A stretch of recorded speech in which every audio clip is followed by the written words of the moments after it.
Nandura railway स्थानकावर 3 लाखाचा गांजा जप्त.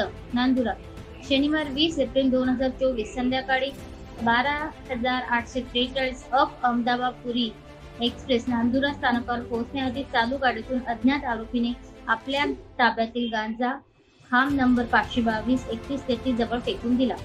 संध्याकाळची वेळ असल्यामुळे प्रवासी वर्गामध्ये काही काळ तारांबळ उडाली होती. त्वरित ही माहिती नांदुरा सीआरएफ यांना कळवण्यात आली असता घटनास्थळावरती सीआरएफचे सहकारी यांनी उच्च प्रतीचा गांजा वजन 3 किलो 34,89 किलोग्रॅम एकूण 3,41,500 रुपये किमतीचा गांजा ताब्यात घेण्यात आला. ही कारवाई मगर साहेब, PSI सुनील करवळकर, गजानन मेटांगे, जगदीश ठाकूर, RPF सोनवणे साहेब, RPF ढगे, नांदुरा तहसीलदार मुकुंदे साहेब यांनी ही कारवाई आज रविवारी 21 एप्रिल रोजी केली. पुढील तपास नांदुरा सीआरएफचे करीत आहेत.